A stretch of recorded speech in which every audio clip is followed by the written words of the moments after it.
ఇవాళ మీరందరూ హైదరాబాద్ నగరానికి శాంతిని వెతుకుతూ వచ్చారు. దేశంలో ఒక శాంతియుత వాతావరణం కావాలని, మనుషులు ఒక శాంతియుత సహజీవనంతో బతకాలని, హింస లేనటువంటి ఒక సమాజం కావాలని ఆ తీవ్రమైన ఆకాంక్షతో మీరందరూ భిన్న ప్రాంతాల నుంచి వచ్చారు. ఇవాళ చరిత్రలో మనమే కాదు, ప్రపంచమే ఒక కీలక దశ నుండి ప్రయాణం చేస్తున్నది. ఇవాళ ఇజ్రాయిల్ చేస్తున్న దుర్మార్గాన్ని చూస్తున్నాం. దాని వెనుక అమెరికా సామ్రాజ్యవాదం నిలబడి ఏ హద్దు ఆంక్షలు లేకుండా విపరీతంగా మనుషులను చంపుతున్నాడు. చిన్న పిల్లల్ని చంపుతున్నాడు, మహిళలను చంపుతున్నాడు, వృద్ధులను చంపుతున్నాడు. మనిషి అనేటువంటి జ్ఞానం లేకుండా, స్పృహ లేకుండా ఇవాళ ప్రపంచవ్యాప్తంగా ఒక హింసాయుతమైనటువంటి దశలో మేము బతుకుతున్నాం. ఆ హింసాయుత ప్రపంచంలో మన దేశంలో కూడా ప్రతిపక్షం ఉండకూడదని భారతీయ జనతా పార్టీ 10 ఏళ్ల క్రితము కాంగ్రెస్ విముక్తి భారత్ అంటే కాంగ్రెస్ పార్టీ లేనటువంటి భారత్, అది ఆ ఎన్నికల్లో అయితే అది వేరు విషయం, కానీ కాంగ్రెస్ లేనటువంటి ఒక భారతదేశం. అలాగే ఇవాళ నక్సలైట్ లేని భారతదేశం, దీని తర్వాత కమ్యూనిస్ట్ లేని భారతదేశం, దీని తర్వాత ప్రజాస్వామ్యవాదుల్లోని భారతదేశం, తర్వాత ప్రతిపక్షాల్లోని భారతదేశం. ఇది ఏం పద్ధతి? మన దేశానికి ఒక రాజ్యాంగం ఉంది. ఆ రాజ్యాంగం చాలా ఆలోచించి రాసిన రాజ్యాంగం 2.5 సంవత్సరాలు దేశంలో ఉండేటువంటి మేధావులు, దేశంలో ఉండేటువంటి లాయర్స్, జడ్జి అందరూ కూర్చొని అందరూ ప్రతినిధులతో ఈ రాజ్యాంగాన్ని రాశారు. రాజ్యాంగం ఏం చెప్తున్నది? రాజ్యానికి ఉండే ప్రత్యేకమైన లక్షణం ఏంటంటే దానికి బలప్రయోగం ఉపయోగించే అధికారం ఉంటుంది. దాని ద్వారా లక్షలాది మంది సైన్యం ఉంటారు, పోలీసు ఉంటారు, పార్లమెంటరీ బలగాలు ఉంటాయి. వాళ్ళందరూ ఆయుధాలు పట్టుకొని ఉంటారు. ఆయుధాలు పట్టుకున్నటువంటి ఇంత సైన్యం కానీ, ఇంత పోలీసు కానీ సమాజానికి ఏం అవసరం? సమాజాన్ని శాంతియుతంగా జీవిస్తున్నప్పుడు నిజానికి ఇంత బల ప్రయోగం యొక్క అవసరం రాజ్యానికి ఉండదు. కానీ రాను రాను రాజ్యము విపరీతమైనటువంటి బల ప్రయోగాన్ని లేదా బల ప్రయోగం చేసే సాధనాన్ని పెంచుకుంటూ వస్తుంది. నిన్న కాక మొన్న ఉత్తరప్రదేశ్ లో 60,000 మంది కానిస్టేబుల్స్ రిక్రూట్ చేశారు పోలీస్ యంత్రాంగాన్ని. ఎవరిని రూపొందించడానికి? ఎందుకు ఇంత బల ప్రయోగం? రాజ్యాంగం ప్రకారము రాజ్యము బల ప్రయోగం ఉపయోగించాలంటే రాజ్యాంగ ప్రమాణాలున్నాయి, చట్టబద్ధ పాలన ఉంది. రాజ్యము తన ఆయుధాన్ని ఉపయోగించేటప్పుడు దాని మీద చాలా ఆంక్షలు ఉన్నాయి, చాలా నియమాలు ఉన్నాయి, చట్టబద్ధ పాలన ఉంది. ఆయుధం ఉపయోగించే ముందు ఇవన్నీ కూడా ప్రమాణాలకు లోబడి రాజ్యం ఆయుధాన్ని ఉపయోగించాలి. ప్రైవేట్ వైలెన్స్ కి రాజ్యం చేసేటువంటి బల ప్రయోగం చాలా తేడా ఉంటుంది. సమాజంలో కొంత హింస ఉండొచ్చు. హింస సమాజంలో ఉన్నప్పుడు ఆ హింసను నియంత్రించే క్రమంలో రాజ్యం కూడా హింసను ఉపయోగించడం ప్రారంభిస్తే హింస వర్సెస్ హింస, ప్రైవేట్ హింస, రాజ్య హింస, ఇక దానికి అంతు ఆది లేకుండా అది ఒక చక్రంలాగా తిరుగుతూ మొత్తం సమాజం ఒక వైలెన్స్, ఒక హింసాయుత దశలో పడిపోతుంది. కనుక ఇవాళ మన రాష్ట్రంలో వామపక్ష పార్టీలన్నీ ఒకటై వాళ్ళ మధ్యన చాలా తేడాలున్నాయి, భావజాలకు తేడాలున్నాయి, వాళ్ళకు చాలా తేడాలు ఉండే ఎన్ని పార్టీలు ఉన్నాయి. కానీ వామపక్ష పార్టీలు తెలంగాణ వరకైతే ఒకటి అర్థం చేసుకుని ఏంటంటే ఈ రాజ్యము ఒకవేళ ఇలాగే ప్రవర్తిస్తే రాజ్యాన్ని నియంత్రించకుండా రాజ్య బల ప్రయోగం అనేది దానికి ఆంక్షలు లేకుండా అది ఉపయోగించడము దాన్ని ప్రయోగించడం ప్రారంభిస్తే అది అక్కడ ఆగదు. ఇది చరిత్ర. రాజ్యము ఒక్కసారి ఏ ఆంక్షలు లేకుండా చట్టబద్ధ పాలన లేకుండా ఒకవేళ రాజ్యం పరిపాలించడం మొదలు పెట్టిందంటే ఇక రాజ్యానికి హద్దులు ఉండవు. ఎందుకంటే రాజ్యం దగ్గర ఉన్న బలప్రయోగ సాధనాలు ఏవైతున్నాయి విపరీతమైన సాధనాలు ఉన్నాయి. ఇన్ని సాధనాలు తమ దగ్గర పెట్టుకొని ఇన్ని ఆయుధాలు తమ దగ్గర పెట్టుకొని వాళ్ళు ఒకవేళ ఈ ఆయుధం మీద నియంత్రణ లేకపోతే రేపు భవిష్యత్ సమాజం ఏం కాబోతున్నదని ఆందోళన నుంచి మనందరం ఇక్కడికి వచ్చాం. రాజ్యానికి చెప్పడానికి వచ్చాం. మీకు బలప్రయోగం చేసే అధికారం రాజ్యాంగం ఇవ్వచ్చు, కానీ ఎటువంటి పరిస్థితుల్లో మీరు మీ ఆయుధాన్ని ఉపయోగించాలనే ఆంక్షలు ఉన్నాయి, చట్టబద్ధ పాలన ఉన్నాయి, ప్రమాణాలు ఉన్నాయి. ఈ ప్రమాణాలు కాదని మీరు ఒకే ఒకసారి ఫలానా గ్రూప్ ని మేము అంతం చేస్తాం అంటే మీరు అంతం చేస్తామని ఎలా ప్రకటిస్తారు? మీరు అంటే ఒక రాజకీయ ఉద్యమాన్ని మొత్తంగా దాన్ని ఫలానా డేట్ వరకు అంతం చేస్తాం అనేది రాజ్యాంగ విరుద్ధం, ప్రజాస్వామ్య విరుద్ధం, చట్టబద్ధ పాలనకు విరుద్ధం. రాజ్యాంగ మీరు లేదు. కానీ రాజ్యము ఇవాళ బాహాటంగా మేము చంపుతాం, ఎలిమినేట్, న్యూట్రలైజ్, భాషను మారిపోయింది. కానీ ఇక్కడ ఆగుతుందా? మిత్రులారా, కాస్త చరిత్ర చదువుకొని పొలిటికల్ ఎకానమీ విద్యార్థిగా నేను చెప్తున్నాను, రాజ్య హింస హద్దులు దాటితే అక్కడ ఆగదు. ఇది చరిత్ర. వాళ్ళ మన అందరం కూడా రాజ్యానికి చెప్పడానికి వచ్చాం. మిమ్మల్ని ఎన్నుకొని ఒక ప్రజాస్వామ్య వ్యవస్థలో మీకు అధికారం ఇచ్చి ఓటరు తన ఓటు ద్వారా మిమ్మల్ని ఎన్నుకొని అక్కడ పంపించింది రాజ్యాంగబద్ధంగా రాజ్యాంగ ప్రమాణాల ప్రకారం పరిపాలించాలని తప్పించారు. మీరు రాజ్యాంగంలో ప్రమాణం చేశారు. రాజ్యాంగంలో ఏం రాసింది? రాజ్యాంగంలో చట్టాల్లో ఏం రాసింది? ఆ చట్టాలు ఖాతరు చేయకుండా మీరు ఒకవేళ ఈ బల ప్రయోగాన్ని ఇలాగే ఉపయోగిస్తూ సమాజం వాళ్ళ ఆందోళనలో ఉంది. మనందరం కూడా ఆందోళనలో ఉన్నాం. ఇది ఎక్కడ అవుతుంది? ఈ బల ప్రయోగము ఎక్కడ అవుతుంది అనేటువంటి ప్రశ్న, అనేటువంటి సవాలు ఇవాళ మనందరం ఎదుర్కొంటున్నాం. కనుక ఇది మావోయిస్ట్ పార్టీకి సంబంధించిన సమస్య కాదు. ఇది కేవలం మావోయిస్ట్ పార్టీకి సంబంధించిన సమస్య కాదు. ఇది ఆదివాసీల సమస్య. ఆదివాసీలు ఇవాళ మావోయిస్ట్ వచ్చిన తర్వాత ఉద్యమాలు చేయడం లేదు. గత 200 ఏళ్లుగా ఆదివాసీలు తమ జీవిత కొరకని, తమ అడవి కొరకని, జమీన్ అని వాటి కొరకు ఆదివాసీలు 200 ఏళ్లుగా పోరాటం చేస్తున్నారు. ఆ పోరాటాల ఫలితంగా చాలా హక్కులు వచ్చాయి ఆదివాసీలకు. భారత రాజ్యాంగంలో స్పష్టంగా రాసింది, ఆదివాసీ ప్రాంతాలకు రాజ్యం పోవాలంటే ఆదివాసీ అనుమతి కావాలి, ఆదివాసులు దానికి అంగీకరించాలి. ఆ తర్వాత చాలా చట్టాలు వచ్చాయి. ఎస్సీ అట్రాసిటీ యాక్ట్ వచ్చింది, అలాగే పీసా వచ్చింది. పీసా ప్రకారం కూడా మీరు ఆదివాసీలు ఎవరి ప్రాంతానికైతే మీరు వెళ్తున్నారో అక్కడ వెళ్ళడానికి వాళ్ళ అనుమతి కావాలి. రాజ్యాంగంలో జైపాల్ సింగ్ స్పష్టంగా మాట్లాడాడు, మేము ఇంతకాలంగా పోరాటం చేస్తున్నాం, మీరు మేము కలిసి ఉండాలని అంటున్నాం, మా స్వతంత్రం ఏంటి, మా స్వేచ్ఛ సంగతి ఏమిటి, మా స్వయం పరిపాలన సంగతి ఏమిటని జైపాల్ సింగ్ భారత రాజ్యాంగం రాస్తున్నప్పుడు ఆయన ఒక ప్రాథమికమైన ప్రశ్న ఏదైతే అదే ప్రశ్న 75 ఏళ్ళ మనం అడుగుతున్నాం.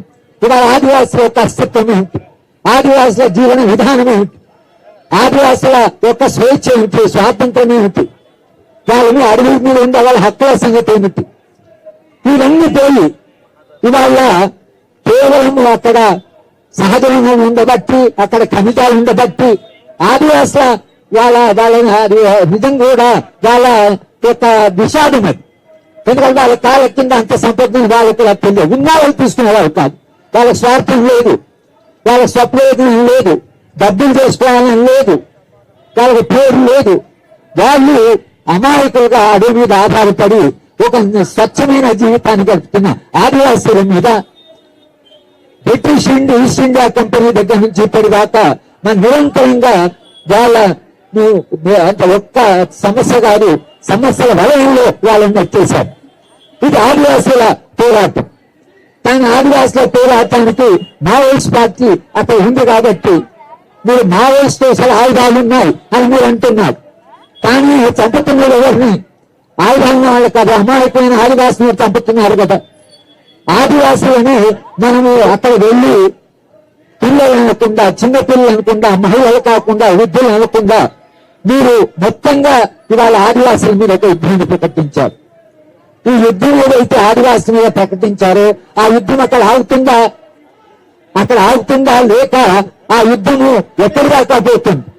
ఇవాళ మీరు ఇజ్రాయిల్ దుర్మార్గం చూస్తే అమానవీయంగా, అమానుషంగా హాస్పిటల్స్ మీద, స్కూళ్ళ మీద, ఇళ్ల మీద బాంబులు వేస్తున్నారు. ఎట్లా అసలు మీరేలా అధికారం ఉందని, మీకు బలప్రయోగం చేసే ఒక శక్తి ఉన్నదని? ఇవాళ ఇజ్రాయిల్ అనేటువంటి దుర్మార్గమైన దేశం అమెరికా యొక్క వాళ్ళ మద్దతు ఇవాళ వాళ్ళు మొత్తంగా టీవీ స్టూడియోలు, హాస్పిటల్లు, సివిలియన్ ఏరియాస్, జనం జీవించే జనజీవనం మీద యుద్ధానికి కూడా నీతి ఉంటుంది కదా. ఆ యుద్ధం నీతి అక్కడ లేదు. దాని వెనుకున్న అమెరికాకు అసలే యుద్ధ నీతి వాడు వెనుకుండి నడుపుతున్నాడు. ఆ అమెరికాలో ఉండేటువంటి ఖనిజ వనరుల కొరకని ఇవాళ అక్కడ యుద్ధం చేస్తున్నారు. అక్కడ ఆయిల్ ఉందని యుద్ధం చేస్తున్నాడు. ఇవాళ మీరు ఏ ఖనిజ వనరుల కొరకైతే ప్రపంచవ్యాప్తంగా ఒక యుద్ధ వాతావరణం చేశారో భారతదేశంలో కూడా జరుగుతున్నది. ఈ దేశంలో ఉండే ఖనిజాలను వాటిని దోచుకోవడానికి, ఆ ఖనిజాలను ఇవాళ లాభాల కొరకని, కార్పొరేట్ లాభాల కొరకని మీరు వాళ్ళ ఒక యుద్ధం చేస్తున్నారు. మీరు ఖనిజ వనరులైన ఆదివాసీ ప్రాంతం ఉంటే ఆదివాసితో కూర్చొని మాట్లాడవచ్చు. ఈ ఖనిజాలు దేశానికి అవసరమని చెప్పొచ్చు. దేశ సంపద పెరగడానికైనా, దేశంలో ప్రజలందరూ జీవితం బాగుపడాలన్నా, ప్రాజెక్ట్ కట్టాలన్నా, రోడ్లు వేయాలన్నా, పరిశ్రమలైనా కొంత ఖనిజాలు అవసరం అని వాళ్ళకి చెప్పొచ్చు. కూర్చొని మాట్లాడవచ్చు. అది రాజ్యాంగం చెప్తున్నది. కానీ వాళ్ళతో కూర్చున్నది లేదు, మాట్లాడేది లేదు. ఇవాళ కేవలం ప్రభుత్వం తీసుకుంటున్నదా ఖనిజాలను కాదు, ప్రైవేట్ కార్పొరేట్ శక్తులని.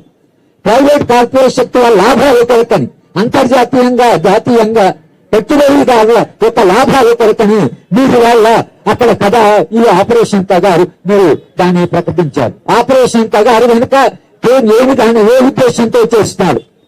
మీరు మావోయిస్ట్ ముక్త భారత్ అంటున్నారు. ఓకే, మావోయిస్ట్ ముక్త తర్వాత దేని కొరకు మీరు అక్కడ అడవిలో తొండిపోతున్నారు?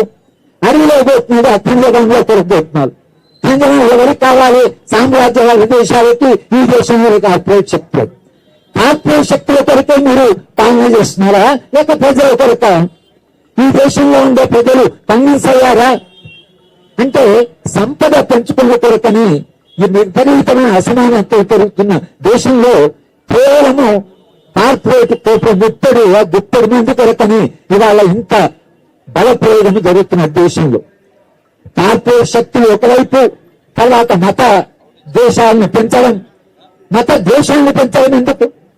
ఈ మతాలన్నీ కలిసి మనుషులు కాదా?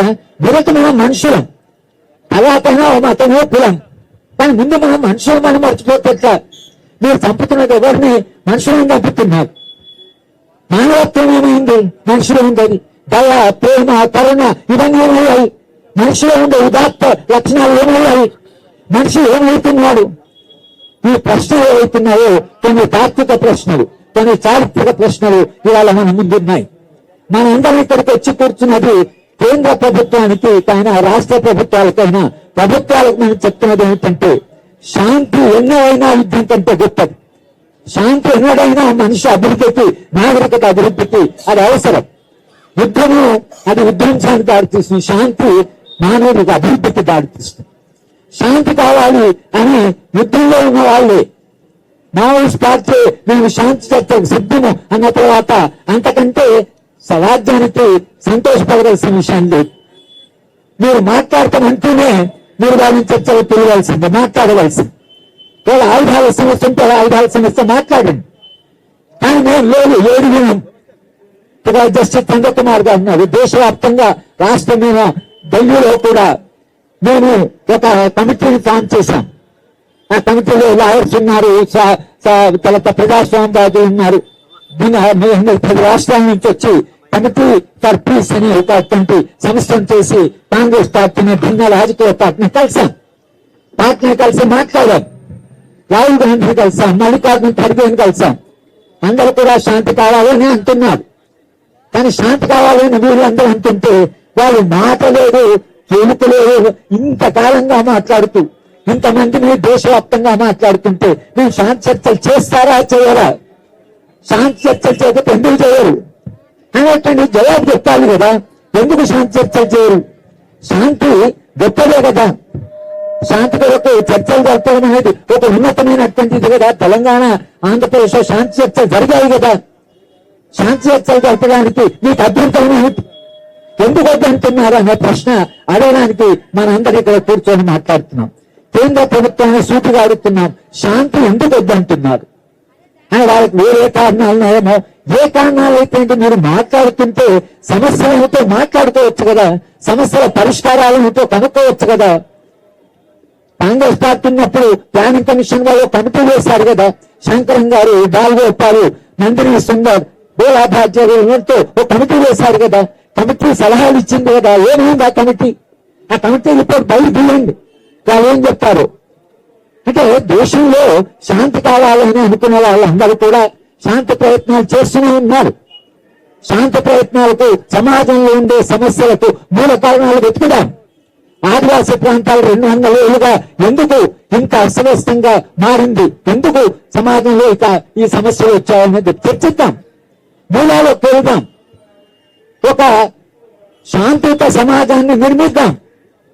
ఇవాళ కేంద్రంలో ఉండే ప్రభుత్వాన్ని మాడితే ఎలాంటి సమాజం మీరు కావాలనుకుంటున్నారు? మీ స్వప్నం ఏమిటి? మీ సమాజంలో మనుషులంతా కలిసి జీవిస్తారా?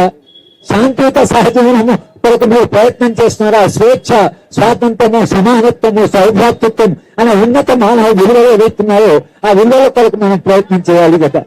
కనుక ఈ ఒక రమణీయమైన, ఒక సుందరమైన సమాజ నిర్మాణం మన స్వప్నం.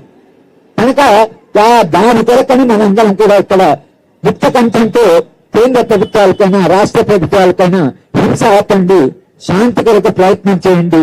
శాంతి ద్వారా మనుషుల సమస్యను పరిష్కరించి ఒక మానవీయ సమాజం నిర్మాణం చేయండి అని అడగడానికి మనందరం వచ్చాం. మేము వచ్చిన వాళ్ళందరూ కూడా వ్యక్తికి, మహిళలు కూడా చాలా మంది వచ్చారు. మహిళ ఎప్పుడు శాంతిని కోరుకుంటుంది. మహిళ ఎప్పుడు, ఎందుకంటే ఆమె జీవితము, ఆమె పిల్లల్ని కనడము, ఆమె గర్భము, పిల్లల్ని పెంచడానికి శాంతే కావాలి. ఒక అశాంత అహింస వాతావరణంలో పిల్లల్ని పెంచలేరు. పిల్లల్ని కనడం చాలా కష్టం. కనుక మహిళ స్వహాగా తాను శాంతిని కోరుకుంటుంది. కానీ ఇవాళ మహిళలు మనందరం కూడా ప్రభుత్వాలకు చెప్పడం ఏంటంటే శాంతి ఎన్నడైనా యుద్ధానికంటే గొప్పది.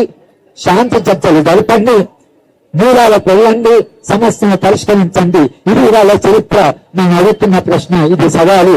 మనందరం కూడా ఆ శాంతి ప్రయత్నంలో భాగం కావడానికి మనందరూ వచ్చిన అందరూ కూడా నేను ధన్యవాదాలు చెప్తూ నేను మీ అందరినీ కూడా మరోసారి అభినందిస్తూ నేను సెలవు తీసుకుంటాను. విదేశాల్లో ఉన్నత విద్యను చదువుకోవాలని అనుకుంటున్నారా? అయితే వెంటనే ఫ్లైగ్రాడ్ ఓవర్సీస్ ఎడ్యుకేషన్ కన్సల్టెన్సీని సంప్రదించండి. మీ విదేశీ కలలను సాకారం చేసుకోండి. ఫ్లైగ్రాడ్